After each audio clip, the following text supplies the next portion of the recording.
Vamos fazer a leitura do livro Filosofia Geral e Jurídica, de Cassius Vinícius Steiner de Souza. Filosofia e Direito. Objetivos de aprendizagem. Ao final desse texto, você deve apresentar os seguintes aprendizados: estabelecer a relação entre filosofia e direito, apresentar as diversas acepções da palavra direito, explicar os campos temáticos e os períodos da história da filosofia do direito. Introdução. O direito sem a filosofia é cego, não como a representação da justiça cujos olhos estão vendados e enfeita o pátio do nosso poder judiciário.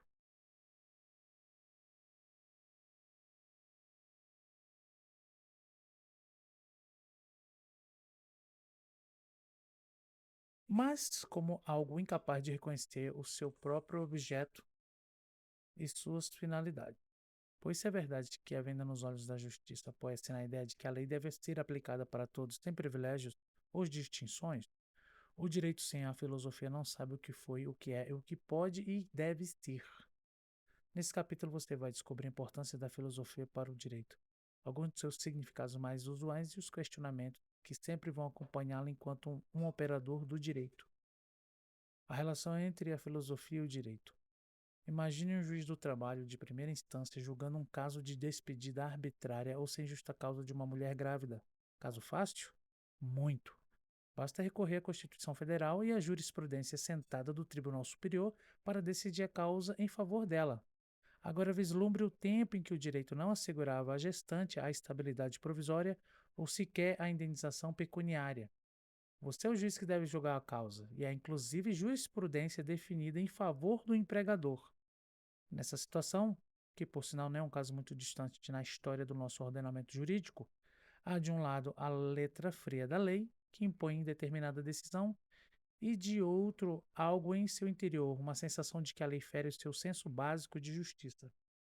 Como proceder? Você aplicaria a lei em detrimento do sentido geral do que é justo? Ou, ferindo o princípio da legalidade, decidiria contra a lei em nome de um ideal de justiça? Na prática jurídica, quero alertar que você, invariavelmente, vai enfrentar situações similares a esta, casos nos quais as leis e os princípios basilares do direito vão se mostrar insatisfatórios. Situações que vão fazer você ficar angustiado, desesperado, indignado e sem saber exatamente como proceder. Momentos em que vai se perguntar para que, afinal de contas, existe o direito. O direito não deveria ser sempre andar de mãos dadas com a justiça? Mudando de caso. Suponha agora que você é um burocrata nazista em plena Segunda Guerra Mundial, aquele responsável por carimbar todos os dias os passaportes de milhares de judeus que serão conduzidos para a morte certa em um dos muitos campos de concentração. A lei é clara e você não pode desobedecê-la sob pena de insubordinação. Além disso, se não fizer o serviço que lhe foi designado, certamente alguém o fará. Digamos que carimbe os passaportes. Nesse caso, você se sentiria culpado? Deveria ser de algum modo responsabilizado? Talvez justifique o seu ato em nome da sua nação. Diga para si mesmo que, em tempos de guerra, vale tudo, ou que os verdadeiros responsáveis são aqueles que dão as ordens obedecidas cegamente. Talvez esteja inclinado a pensar que nada pode justificar essa hedionda ação burocrática. Ninguém deveria seguir ordens cegas irrefletidamente, não é? Embora eu concorde em tese com você, na prática as coisas são muito mais complicadas. Existem inúmeras técnicas empregadas para que você perca por completo a sua capacidade de distinguir o certo do errado. Se tais recursos são bem executados, você sequer será capaz de perceber que suas ações envolvem questionamentos e escolhas fundamentalmente morais.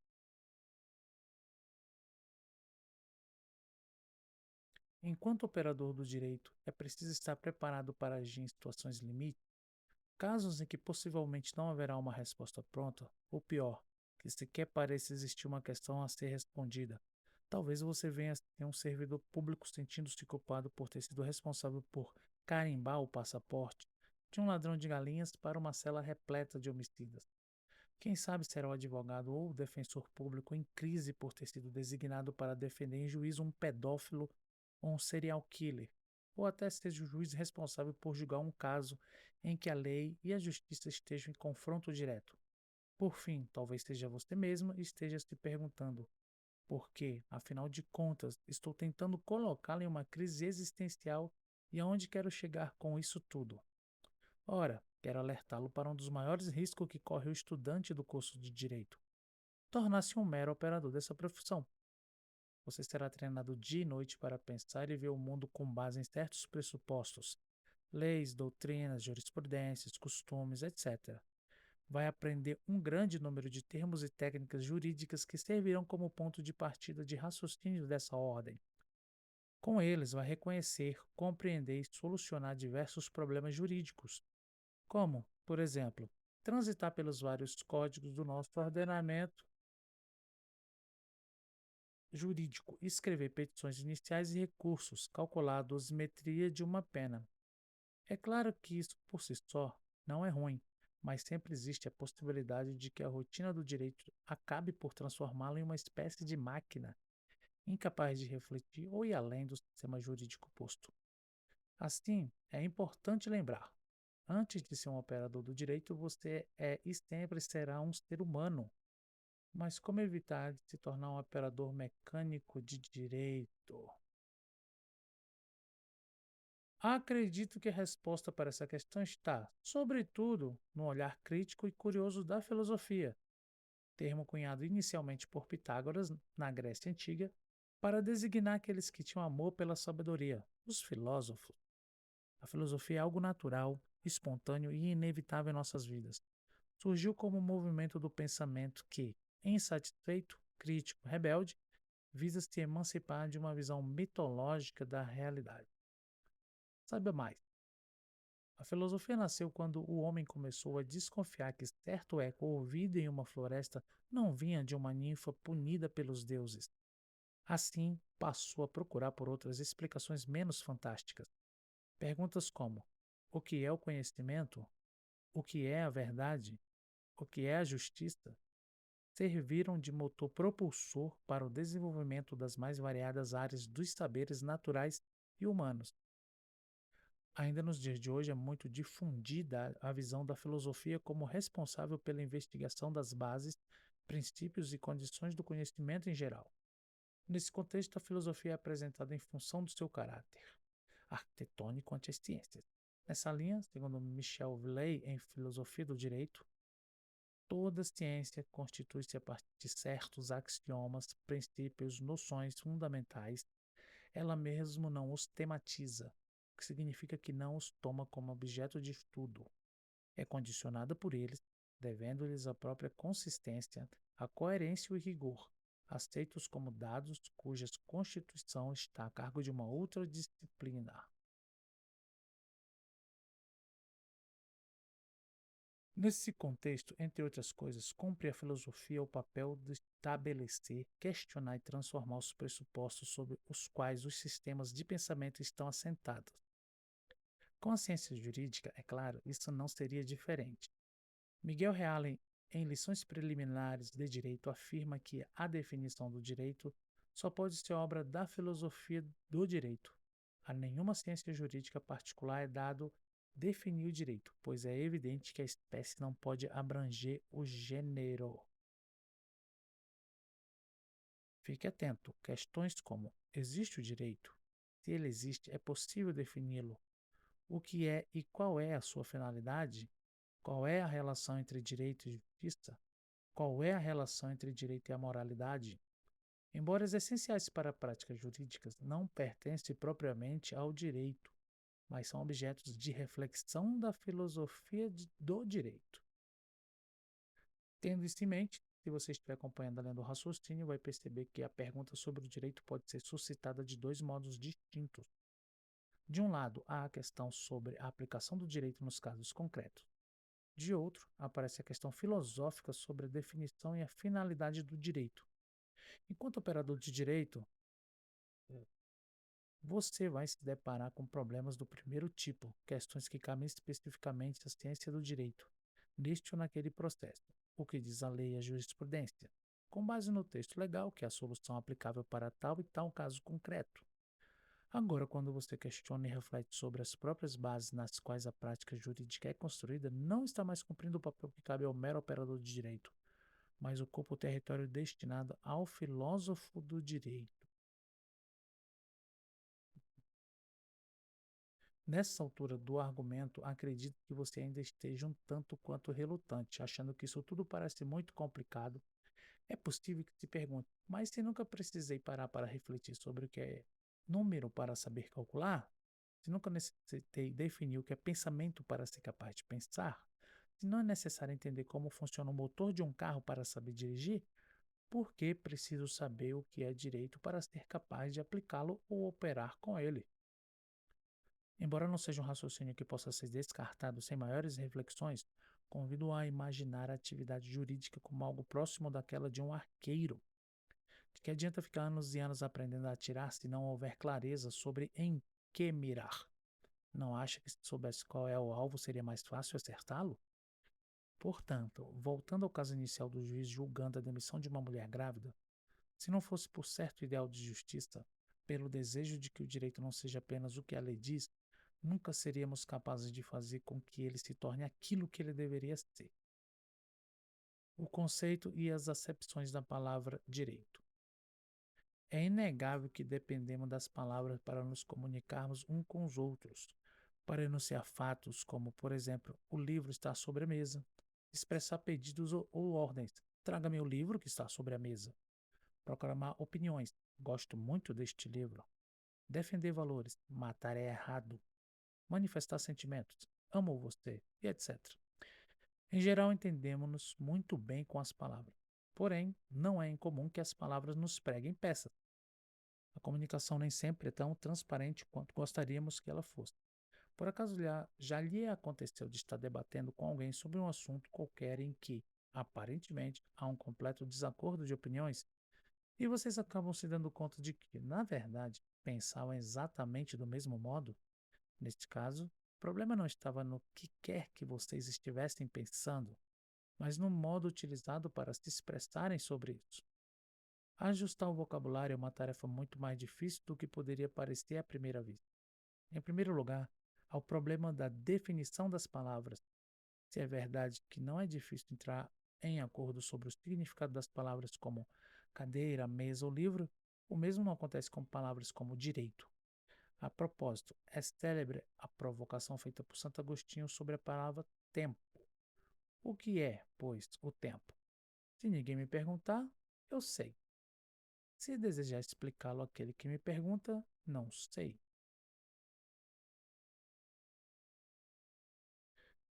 Nessa conjuntura, não é à toa que mesmo juristas e filósofos consagrados evitam enfrentar tal tipo de questionamento. Em segundo lugar, há um problema da polissemia do significado das palavras. Nesse contexto, é muito comum que as palavras do nosso vocabulário possuam uma multiplicidade de sentidos que só possam ser reconhecidos no cenário em que são utilizadas. Quanto a isso, no caso do termo direito, é fundamental que você seja capaz de reconhecer e distinguir, em alguns contextos específicos, qual o significado que está sendo atribuído à palavra. Por exemplo, se lhe pergunto, já que você é um estudante de direito, diga-me se o direito brasileiro assegura o direito ao salário mínimo. Você acharia direito que alguém trabalhasse sem recebê-lo? Além de saber que cada uma das ocorrências da palavra direito não possui o mesmo significado, você deverá ser capaz de diferenciar qual é o sentido específico em cada uma delas. De um ponto de vista etimológico, a palavra direito, que foi cunhada na Idade Média, possivelmente deriva da palavra latina directus, que tem por significado aquilo que está reto, sem curvaturas. Já para os romanos, que desconheciam tal palavra, a expressão latina utilizada para designar o fenômeno do direito era o termo ius. Fique atento.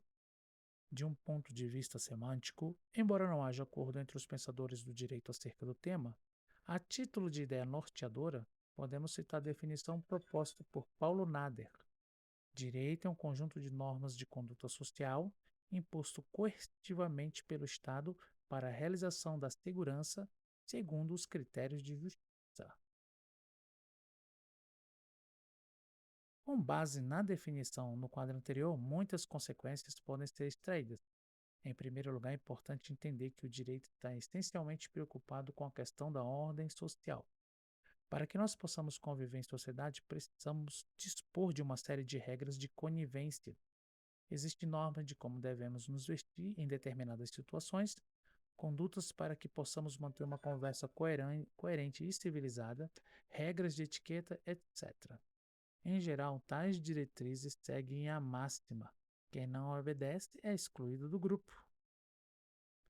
Em segundo lugar, perceba que nem todas as orientações de conduta social são consideradas normas jurídicas. Por exemplo, as regras de etiquetas não são uma imposição estatal sobre nós. Isso é, mesmo que você vista camiseta e bermuda para ir a um casamento, embora vá receber muitos olhares de desagrado, ninguém poderá prendê-lo por isso.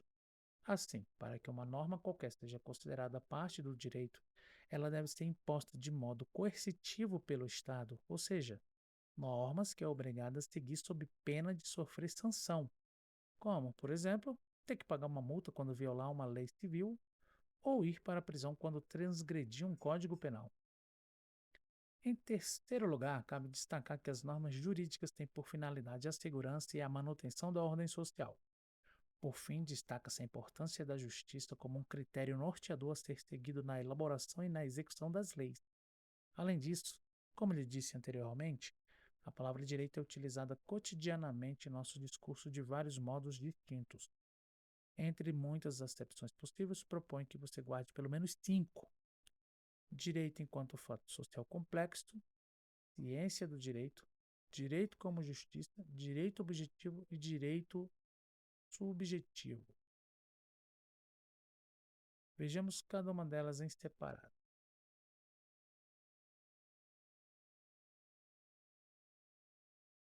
Primeiro, fato social complexo. O direito denota um fato social complexo. Quanto a isso, é fundamental que você perceba que o fenômeno do direito é composto por uma série de valores, normas e princípios que são estudados fundamentalmente por uma ciência chamada de direito e subsidiariamente pela história e pela sociologia. Nesse contexto, o direito é um fato social que, junto com acontecimentos políticos, econômicos, culturais, artísticos, etc., define as bases de uma sociedade. 2. Ciência do direito. Quando você diz que estuda direito, o significado da palavra direito denota a área do saber ou o ramo do conhecimento que tem como objeto de estudos, normas, princípios e interpretação de institutos jurídicos. É com essa acepção que o direito é considerado uma entre outras ciências humanas, como a psicologia e a sociologia. 3. Direito objetivo.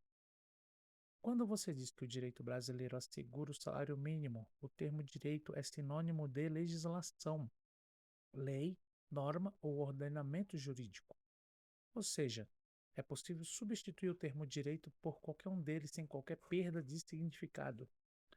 Nesse contexto, quando nos referimos a um direito em sentido objetivo, sempre estaremos nos reportando a um conjunto de normas vigentes em um país em um determinado momento histórico. Assim, o direito objetivo é entendido sempre de modo abstrato e de forma independente em qualquer caso particular em que ele possa ser aplicado concretamente. 4. Direito subjetivo. Sempre que são satisfeitas factualmente as condições previstas na norma jurídica em sentido objetivo ou abstratamente surge em nome de alguém um direito subjetivo exigível, quando, por exemplo, você presta determinado serviço e afirma que tem o direito de ser pago. O termo direito significa um poder ou faculdade individual previsto em lei. Com efeito, você tem um direito subjetivo garantido pelo Estado para exigir o pagamento pelo serviço, podendo, em caso de descumprimento, acionar o Estado via ação judicial para fazer valer esse direito. Assim, na base do direito subjetivo está a ideia segundo a qual um direito subjetivo de X acarreta ou implica uma obrigação subjetiva para Y. Enquanto você tem um direito subjetivo previsto em lei ao pagamento pelo serviço, aquele para quem você prestou o serviço tem o dever ou a obrigação jurídica de pagar. 5. Direito como justiça. O direito enquanto justiça é geralmente identificado como uma espécie de critério norteador ou ideal a ser alcançado pelo ordenamento jurídico. Quando perguntadas sobre as razões que levam alguém a estudar direito, não é raro que as pessoas respondam dizendo que escolheram o direito porque querem fazer do mundo um lugar melhor ou mais justo. Apesar disso, não parece adequado identificar o direito com a justiça. Caso contrário, não faria qualquer sentido afirmar que uma decisão judicial foi justa ou injusta. Saiba mais. Direito natural versus direito positivo. A distinção entre direito natural e direito positivo surge no contexto do debate sobre qual é a fonte do direito, isto é, qual é a base ou fundamento de legitimidade do direito. Com relação a esse questionamento, há, em linhas gerais, duas posições que predominam no curso da história da filosofia do direito, a saber, a posição justnaturalista e a posição justpositivista. Para entender ambas as posições, é necessário introduzir a diferença entre direito natural e direito positivo. O direito natural é aquele considerado dado por uma ordem superior, possuindo como características ser necessário, eterno e imutável. Já o direito positivo é aquele posto pelos homens para regular a vida em sociedade, sendo mutável e temporal, pois varia de acordo com a sociedade e o tempo. Em linhas gerais, a posição justnaturalista está comprometida com a tese segundo a qual o direito positivo retira sua legitimidade do direito natural. Já a posição justpositivista, que recusa a própria existência de direito natural, está comprometida com a ideia de que o fundamento de validade do direito é retirado da própria norma positivada. Linha do tempo da história da filosofia do direito. Seguindo a máxima de Confúcio, se queres prever o futuro, estuda o passado. Conhecer a história da filosofia do direito é fundamental não apenas para que possa compreender como e por que o direito é atualmente como ele é, mas também para oferecer uma série de insights sobre aquilo que ele pode vir a ser. Enquanto um fenômeno social, o direito está condicionado e é determinado pelo contexto histórico-cultural em que está inserido, com efeito, não é difícil inferir que o direito e o entendimento filosófico do mesmo sofreram diversas modificações ao longo dos séculos. Para que você tenha uma ideia da importância do estudo da história da filosofia, basta perceber que é no curso histórico que encontramos o surgimento, o desaparecimento, a formulação e a reformulações dos principais problemas filosóficos acerca do direito. Por exemplo, se hoje entendemos o direito como uma ciência, entre outras, a própria questão filosófica sobre se o direito é ou não uma ciência sequer foi levantada antes do século XIX. Dessa forma, o direito era considerado uma espécie de anexo de disciplinas como teologia, ética ou política. A história da filosofia do direito geralmente é dividida em 4 períodos: a Antiguidade, a Idade Média, a Idade Moderna e a Idade Contemporânea.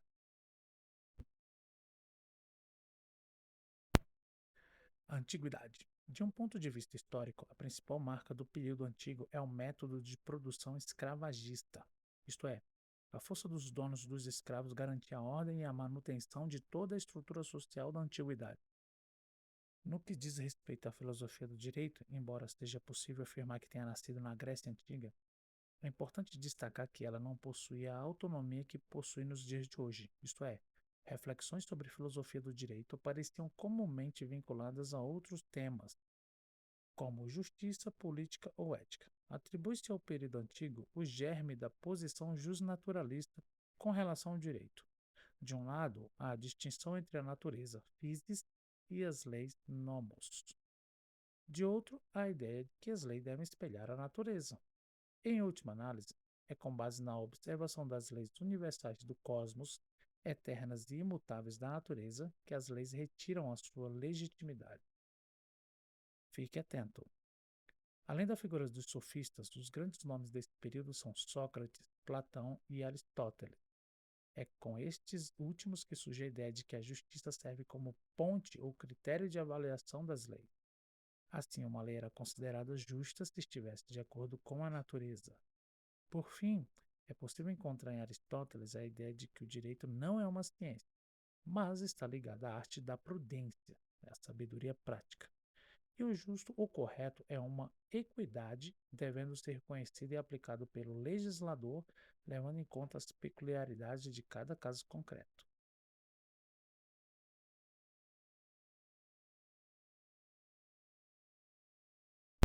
Período medieval. O traço fundamental da estrutura social do período medieval é o feudalismo, embasado numa noção absolutista de poder. Isto é, as relações de poder são determinadas com base na relação entre senhores feudais, suzeranos e servos. No que concerne à história da filosofia do direito, é importante destacar que, embora o período medieval seja igualmente marcado pelas ideias de que o direito não é uma ciência e que se fundamenta, em última análise, no direito natural, há algumas diferenças significativas. Nesse período, o direito é entendido como uma espécie de dádiva divina, ou seja, algo criado por Deus que deve ser reconhecido pelo homem. Assim, embora o direito continue não possuindo autonomia, pois ele é considerado algo dependente da Igreja e da teologia, a fundamentação da lei com base nos cosmos dá lugar para a fundamentação da lei com base na vontade de Deus. Entre outros, os principais pensadores da filosofia do direito no período são Santo Agostinho, São Tomás de Aquino e Guilherme de Ockham. Período moderno. O período moderno é o marco inicial do capitalismo. A estrutura da sociedade, da relação entre senhores feudais e servos, passa a ser considerada em termos de burgueses e proletários.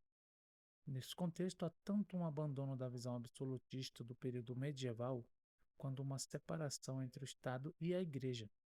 Se a história da filosofia do direito medieval foi definida em função da relação entre direito e a ordem divina, a filosofia do direito moderno é marcada pela vinculação do direito à razão. Em função disso, há uma passagem da ideia de que a legitimidade da lei repousa nas mãos de Deus, para a noção de que devemos encontrar no interior do próprio homem os fundamentos de validação das leis, dando origem à noção de justnaturalismo racional ou antropocêntrico. Fique atento.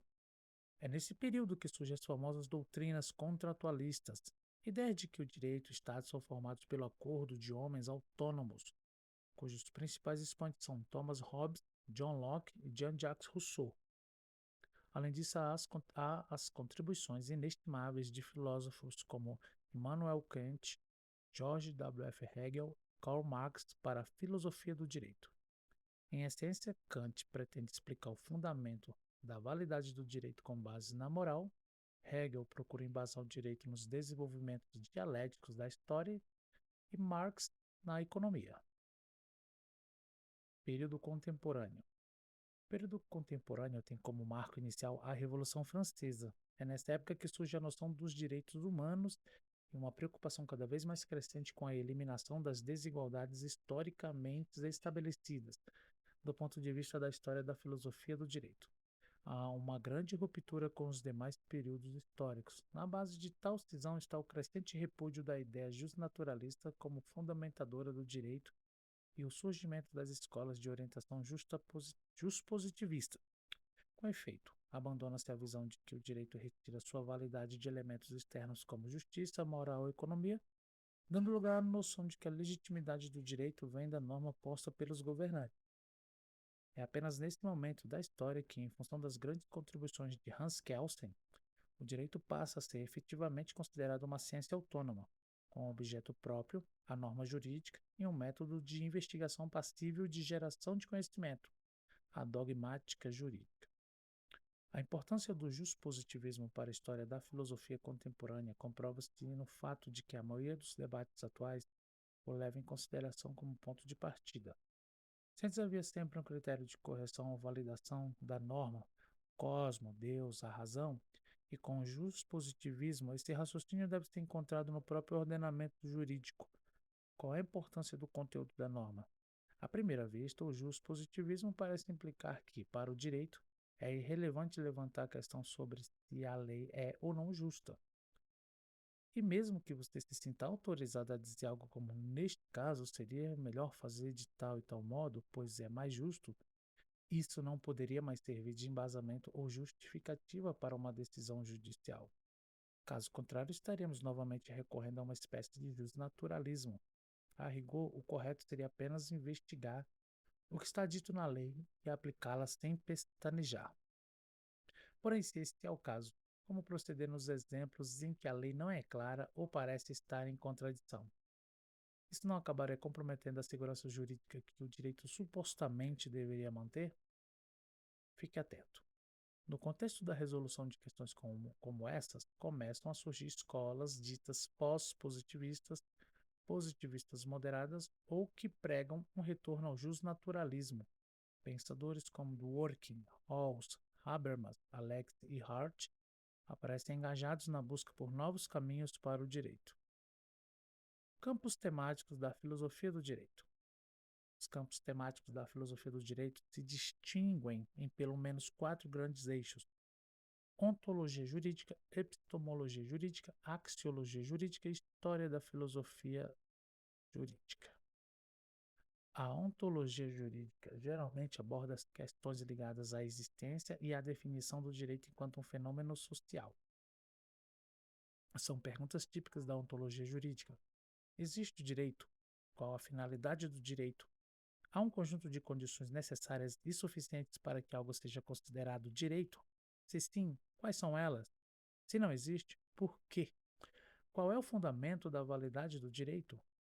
A epistemologia jurídica estuda as condições e os critérios necessários para que algo possa ser considerado conhecimento jurídico, bem como o tipo de sabedoria produzida pelo direito. Uma das grandes questões epistemológicas da filosofia do direito é saber se o direito é ou não uma ciência. A axiologia jurídica trata-se da relação entre o direito e os valores morais. As principais questões desse campo temático indagam sobre a relação entre o direito e a moral. O direito e a justiça. O direito é dependente da moral? Qual é o vínculo entre o direito e a justiça? O direito se impõe? E a história da filosofia do direito. Além de servir como fio condutor para a apresentação dos desdobramentos históricos da disciplina, coloca-se em uma série de questões, entre elas se existe ou não progresso no direito. E aqui são as referências e acabou aqui um trecho do livro e lemos. Até mais, valeu, obrigado, tchau.